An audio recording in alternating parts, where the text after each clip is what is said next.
is an Almero? Dude, it's not a good joke. Sinasabi mo bang anak siya ng kalabang pamilya natin? I'm sure Nero will not joke about that. Paano nangyari yun? Sa kwento ni Florence, aksidente na pulot lang daw siya ni Nanay Lydia at Tatay Federico. So sa assumption namin, nung gabing pinatay si Aliana Almero, nagawa niyang itago ang anak niya. At ang nakapulot sa kanya ay si Nanay Lydia at Tatay Federico. You know what this means, right? Things are about to get complicated between Nero and Florence. Lalo na sa'yo. Ferel ka.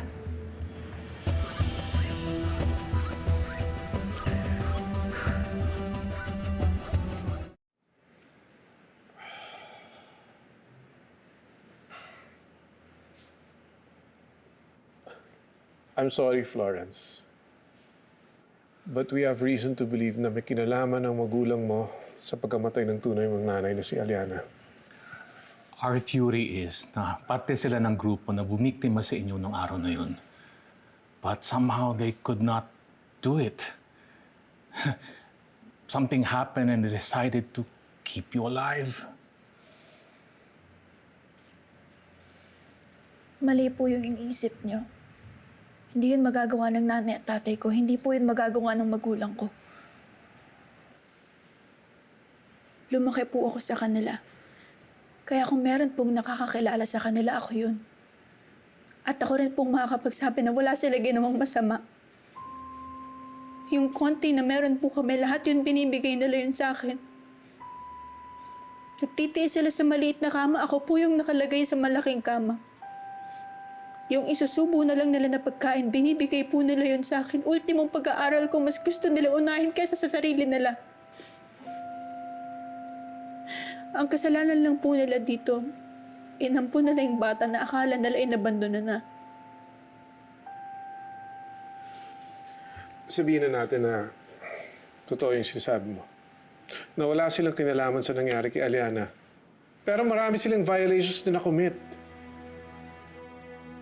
They kept you kahit alam nila na hindi ka nila anak. When the correct thing to do should have been to report you to the authorities. At malamang na may sila ng mga papeles para magmukha na tunay kang anak nila. Let's assume wala silang kinalaman. They were at the wrong place at the wrong time. Pero malaking criminal liability nila. Kailangan nila panagutan yun sa batas. Kaya nga po ako nandito ngayon, nakikiusap na po ako sa inyo. Kasalanan po ba nila na ginusto nila maging magulang? Dahil bigla sila nagkaroon ng pagkakataon na maging nanay at tatay? Kasalanan po ba nila nagbigay sila ng sobrang pagmamahal sa batang akala nila inabandona na? Kasalanan po ba nila na bumuo sila ng pamilya kasama yung batang akala nila sagot sa mga dasal nila dahil hindi sila magkaroon ng anak?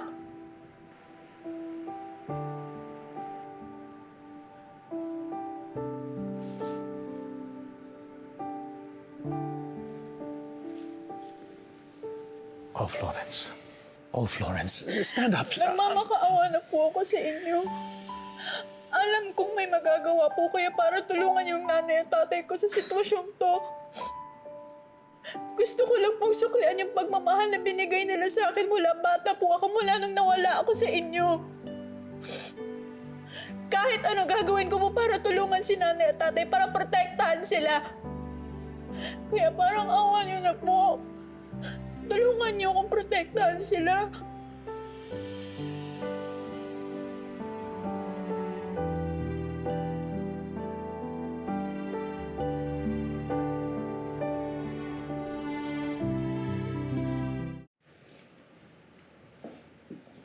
Are you okay?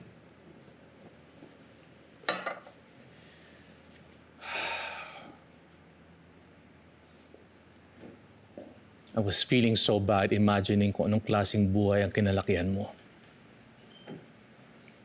But when you show that kind of love sa nanay at tatay mo,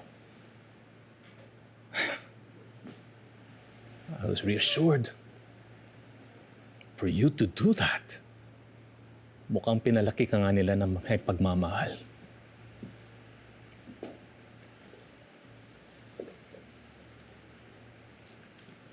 I just finished talking to the lawyer.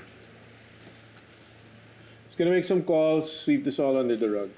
Ibig sabihin nun, hindi na iimbestigahan ng mga magulang mo. Salamat po.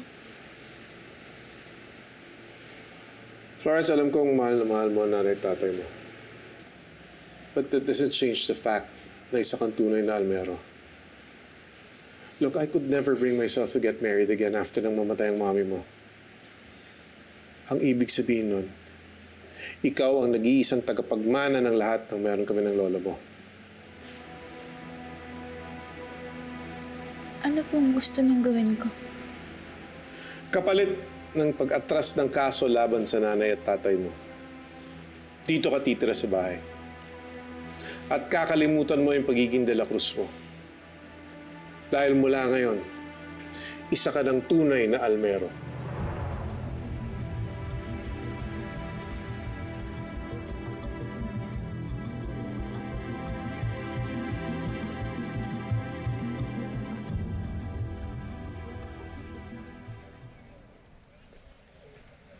Pumayag ka? May choice ba ako? Nakausap ko na si Lolo Garth. And we have really good lawyers. Pwede namin tulungan sila Nanay Lydia at Tatay Fred. Tingin mo ba gusto ko pa talagang isama yung mga feral sa gulong to?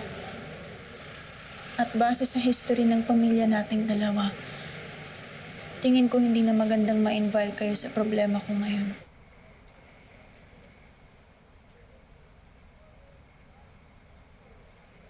Kaya papayag ka na lang.